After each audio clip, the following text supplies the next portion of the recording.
प्रिय श्रोता ईश्वर पवित्र नाम आपण समस्त को नमस्कार जनाए ता संगे संगे आज शिक्षा मध्य को आपण प्रत्येक को मु स्वागत करुच्ची।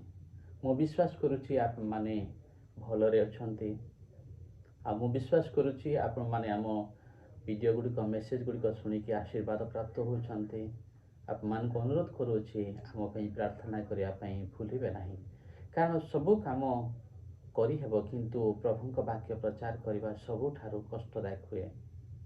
आप मानू अनुरोध कर रखुची निश्चय आम प्रार्थना रे मन पकांतु। तो प्रिय श्रोता आज शीर्षकटी होउची काहीकि प्रार्थना घृणार विषय हुए। प्रिय श्रोता यह एक आश्चर्य कथा नुहे कि प्रार्थना कौन घृणार विषय हुए। हाँ प्रिय श्रोता यह प्रभु वाक्य कहे। तो आसतु काहीकि प्रार्थना घृणार विषय हुए आमने ए विषय नहीं आज आम शिखा। तो आज ध्यान निमंते मु आपण मान अनुरोध करुच्ची हितोपदेश तार 28 पर्वर 9 पद आसतु खोलिबा आउ आमने पढ़िबा आउ शिखिबा। जेहु लोक व्यवस्था शुणिबारु आपना कर्ण फेराए। प्रभु वाक्य कहे जेहु लोक व्यवस्था शुणिबारु आपना कर्ण फेराए। तो जो व्यक्ति प्रभु को शुणा को इच्छा करे नहीं, प्रभु को वाक्य शुणा को इच्छा करे नहीं, जो व्यक्ति प्रभु को वाक्य शुणा को इच्छा करे नहीं ताहार प्रार्थना ही घृणार विषय हुए। तो प्रिय श्रोता आम माने सब बेले कौन सी विषय हेले आसु प्रार्थना करिया बोली कहू बा आउ कहार समस्या हेतिले आमे संगे संग कहू कि प्रार्थना कर बोली कहि थाउ। तो प्रार्थना बहुत सहज हल्का विषय बोली आमे बेले बेले भाबू, किंतु सेपरि नुहे। प्रिय श्रोता परमेश्वर वाक्य कहे जो व्यक्ति व्यवस्था शुणिबारु आपना कर्ण फेराए, बा जो व्यक्ति प्रभु को वाक्य शुणिबारु आपना कान को फेराई निए बा से शुणे नाही प्रभु को वाक्य आउ ताहार प्रार्थना घृणार विषय हुए। प्रिय श्रोता प्रभुंकर वाक्य कहे जदि तुम्हें माने मोठारे रुह आउ मोहर वाक्य तुमानक ठारे रुहे ताले जे कोनसी विषय इच्छा कर माग आउ ताहा तुमानक निमंते साधित हेब।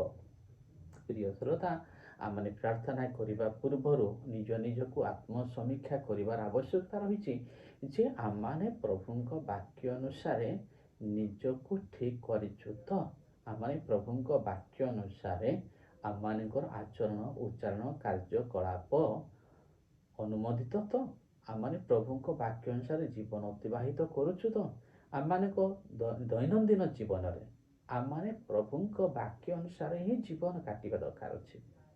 साधारण भाव में आमने अधिक समय कथबार्ता करूँ प्रभु वाक्य आम को प्रांजल भाव कहे जे तुमान हाँ कथा हाँ हेउ आउ ना कथा ना हेउ। तो प्रिय श्रोता अनेक समय आमने कथबार्ता करू करू अनेक समय मिछ कथा कही दे था आम ता साधारण बोली भावी था।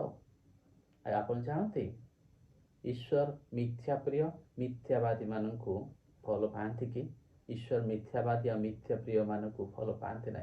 अनेक समय आम अनेक को कथा दे था आउ से कथा भी रखी न था। प्रिय प्रभु संतान में ताहा प्रभु कौन भल पाते कि नहीं ना। तो प्रिय श्रोता आमाने आमानकर प्रति कार्यकलाप को आमाने अनुध्यान करबा दरकार अछि। आमे आत्मसमीक्षा करबा दरकार अछि कि प्रकृत भाव रे आमाने प्रभु को वाक्य अनुसार जीवन काटुचु कि नहीं। यह अति गुरुत्वपूर्ण, यह अति गुरुत्वपूर्ण। प्रार्थना करिया को माने थरहर हो जाई था संगे संग प्रार्थना करि थाउ, किंतु ताहा पूर्वर आमे प्रभु को वाक्य अनुसार प्रभु रे अछु कि नहीं। माथ्यू 6 पर्वर 33 पद कहे किंतु प्रथमे तांको राज्य और धार्मिकता अन्वेषण कर आ समस्त विषय मध्य तुमको दिया जीव। प्रभु राज्य और धार्मिकता अन्वेषण करिवार माने कौन, ता अर्थ कौन। आमाने प्रभु वाक्य अनुसार जीवन काटिबा दरकार अछि। प्रभु वाक्य अनुसार आम जीवन परिवर्तित होगा दरकार अछि। प्रभु वाक्य अनुसार आम जीवन श्रृंखलित होगा दरकार अछि। तो प्रभु वाक्य कहे आम पुणी प्रभु को जहाँ किसी मांगा प्रभु आम को देवे। तो प्रिय श्रोता जदि परिवार विषय जदि आम चिंता करवा ଆମମାନଙ୍କ ପରିବାର ବିଷୟରେ ଆମେ ସ୍ୱାମୀ ସ୍ତ୍ରୀ କେମିତି ଅଛୁ, ଠିକ୍ ଅଛୁ କି ନାହିଁ, ପିଲାମାନେ ବାପା ମା' ଠିକ୍ ଅଛୁ କି ନାହିଁ, ଆମମାନଙ୍କର ପ୍ରଭୁ ତ ସବୁ ବିଷୟ ଦେଖନ୍ତି ନା। ଯଦି ଖାଲି ଆମେ ପ୍ରଭୁ ପ୍ରଭୁ ହେଉଥିବା, ପ୍ରାର୍ଥନା କରୁଥିବା, ଜଣେ ଆଉ ଜଣଙ୍କ ପ୍ରତି ଧ୍ୟାନ ଦେଉନଥିବା, ଜଣେ ଆଉ ଜଣଙ୍କ ପ୍ରତି ମনোଯୋଗ କରୁନଥିବା, ଜଣେ ଆଉ ଜଣଙ୍କ କଥା ମାନୁନଥିବା, ଜଣେ ଆଉ ଜଣଙ୍କୁ ସମ୍ମାନ କରୁନଥିବା, ପ୍ରଭୁ ଆମ ପ୍ରାର୍ଥନା ଶୁଣିବେ କେମିତି? କେମିତି ଶୁଣିବେ? ଈଶ୍ୱର ଶୁଣିବେନି। ମନେ ପକାନ୍ତୁ, ଯଦି ଆମ ପିଲାମାନେ, ଯଦି ଆମର ଦୁଇ ପ୍ରକାର ପିଲା ଥାନ୍ତି, କେତେ ଜଣ ବାଧ୍ୟ ଥାନ୍ତି, କେତେକ ଅବାଧ୍ୟ ବି ଥାନ୍ତି। ଯଦି ଅବାଧ୍ୟ ହେଉଥିବା ପିଲାଟି ଯଦି ଆମମାନଙ୍କୁ ମାଗିଦେବ କୌଣସି ସ୍ୱାମୀ ଦେଇଦେବା, ତାଙ୍କୁ ଦେବା ପୂର୍ବରୁ ଅନେକ ଭାବିବା, ହେଲେ ଦେବା ନହେଲେ ନାହିଁ। କିନ୍ତୁ ଯେଉଁ ପିଲାଟି ବାଧ୍ୟ ଥାଏ, ଆମକୁ ସମ୍ମାନ କରୁଥାଏ, ଆମ କଥାକୁ ମାନୁଥାଏ, ଆମେ ସାଙ୍ଗେ ସାଙ୍ଗେ କହିଥାଉ ହଁ ଦେବି ବୋଲି କହିଥାଉ ଆଉ ଦେଇଥାଉ। ପ୍ରିୟ ଶ୍ରୋତା, ତ ଆମମାନଙ୍କ ହୃଦୟ, ଆମେ ନିଜକୁ ପରୀକ୍ଷା କରୁ, ଆମେ ସେମିତି କରିପାରିବା କି? ଯେ ଆମ କଥା ମାନୁନଥିବ, ଯେ ଆମ କଥାକୁ ରଖୁନଥିବ, ଯେ ଆମ କଥାକୁ ମାନ୍ୟ କରୁନଥିବ, ଆମମାନଙ୍କୁ ବେଖାତିର କରୁଥିବ, ସେ ବ୍ୟକ୍ତି ଆସିକି ଆମକୁ ଯଦି ମାଗିଲେ ଆମେ ଦେବା କି? ନିଶ୍ଚୟ ଏ କଥାରେ କହିବେ ଆପଣ ଦେବା ନାହିଁ। ଠିକ୍ ଈଶ୍ୱରଙ୍କ ବାକ୍ୟ ବିନା, ଈଶ୍ୱରଙ୍କ ବାକ୍ୟ ଅନୁସାରେ ଆମମାନେ ଯଦି ନିଜକୁ ଶୃଙ୍ଖଳିତ କରୁନାହୁଁ, ତ ମଧ୍ୟ ଆମମାନେ ଜାଣି ରଖୁ ପ୍ରଭୁ ଆମମାନଙ୍କ ପ୍ରାର୍ଥନା ଶୁଣିବେନି, ବରଂ ଘୃଣା କରିବେ। ଅନେକ ସମୟରେ ଆମେ ବି ସେ ପ୍ରକାର କଥା, ମୋ କଥା ମାନି କିଛି ନାହିଁ, ଖାଲି ମାଗୁଛି, ଏଇଟା ମାଗୁଛି, ସେଟା ମାଗୁଛି, ଆମେ ଘୃଣା କରିଥାଉ, ଭଲ ପାଇନଥାଉ। ଭଲ ପାଇନଥାଉ ମାନେ ଘୃଣା କରିଥାଉ। ଏକ୍ଜାକ୍ଟ ପ୍ରଭୁଙ୍କ ବାକ୍ୟ ମଧ୍ୟ ଆମମାନଙ୍କୁ ସେଇଟା ହିଁ କୁହେ। ତ ଆମେ ପ୍ରଭୁଙ୍କ ବାକ୍ୟ ଅନୁସାରେ ନିଜକୁ ଶୃଙ୍ଖଳିତ କରିବାର ଅଛି। ଆଉ ପ୍ରଭୁଙ୍କ ବାକ୍ୟକୁ ଆମେ ଶୁଣିବା ଦରକାର ଅଛି। ଶୁଣିବା ମାନେ କ'ଣ? ଆମମାନେ କାର୍ଯ୍ୟକାରୀ କରିବା ଦରକାର ଅଛି। ପ୍ରଭୁଙ୍କ ବାକ୍ୟ କୁହେ ଆମମାନେ କେବଳ ଶ୍ରୋତା ନ ହୋଇ ବାକ୍ୟର କର୍ମକାରୀ ହେଉ। ଆଜି ଅନେକ ଆମମାନେ ଶ୍ରୋତା ହେବାକୁ ଭଲ ପାଉ, କିନ୍ତୁ କର୍ମକାରୀ କିଏ ହେବ? ଈଶ୍ୱର ଶ୍ରୋତାମାନଙ୍କୁ ଆଶୀର୍ବାଦ କରିବେନି, କିନ୍ତୁ ବାକ୍ୟର କର୍ମକାରୀମାନଙ୍କୁ ଆଶୀର୍ବାଦ କରିବେ। ପ୍ରିୟ ଶ୍ରୋତା, ତ ଆସନ୍ତୁ ଆଜି ଆମମାନେ ନିଜକୁ ପଚାରିବା, ଆମେ କ'ଣ ପ୍ରଭୁଙ୍କ ବାକ୍ୟ ଶୁଣୁଛୁ, ପ୍ରଭୁଙ୍କ ବାକ୍ୟ ମାନୁଛୁ, ପ୍ରଭୁଙ୍କ ବାକ୍ୟ ଅନୁସାରେ ଆମ ଜୀବନଟି ଶୃଙ୍ଖଳିତ ଅଛି କି? ତାହେଲେ ଆମମାନଙ୍କର ଏହା କନଫର୍ମ ଯେ ପ୍ରଭୁଙ୍କୁ ଆମେ ଯାହା କିଛି ମାଗିବା ପ୍ରଭୁ ଆମମାନଙ୍କୁ ଦେବେ। କେବଳ ଯାହା କିଛି ମାଗିବା ତାହା ଦେବେ ନାହିଁ, ସେ କହିଛନ୍ତି ମାଗିବା ଭାବିବା ଠାରୁ ଅତି ଅଧିକ ସେ ଦେବେ। କାହିଁକି ନା ଆମେ ତାଙ୍କୁ ପ୍ରେମ କରୁ, ତାଙ୍କ ବାକ୍ୟକୁ ଆମେ ପାଳନ କରୁ। ସେଥିପାଇଁ ପୁନର୍ବାର ଏହି ପଦଟି ଆପଣମାନଙ୍କୁ ମନେ ପକାଇଦେବି, ଯଦି ଆମେମାନେ ତାହାଙ୍କଠାରେ ରହୁ ଆଉ ତାହାଙ୍କ ବାକ୍ୟ ଆମଠାରେ ରୁହେ, ତାହେଲେ ଆମେ ଯେକୌଣସି ବିଷୟ ଇଚ୍ଛା କରିବା ତାକୁ ମାଗିଲେ ପ୍ରଭୁ ଆମକୁ ଦେବେ। ପ୍ରିୟ ଶ୍ରୋତା, ତ ପାଇବା ନ ପାଇବା କାହା ଉପରେ ନିର୍ଭର କରେ?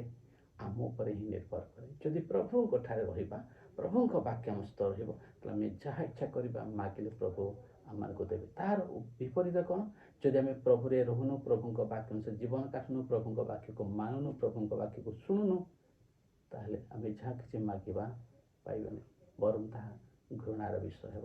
ତ ପ୍ରିୟ ଶ୍ରୋତା, ଆପଣମାନେ ସବୁ ବିଷୟରେ ପ୍ରଭୁ ଆପଣଙ୍କ ପ୍ରାର୍ଥନା ଶୁଣନ୍ତୁ ବୋଲି ଇଚ୍ଛା କରୁଛନ୍ତି, ତାହେଲେ ପ୍ରଭୁଙ୍କ ବାକ୍ୟକୁ ମାନନ୍ତୁ, ତାପରେ ପ୍ରଭୁଙ୍କୁ ପ୍ରାର୍ଥନା କରନ୍ତୁ। ପ୍ରଭୁ ନିଶ୍ଚୟ ଆପଣମାନଙ୍କ ପ୍ରାର୍ଥନା ଶୁଣିବେ।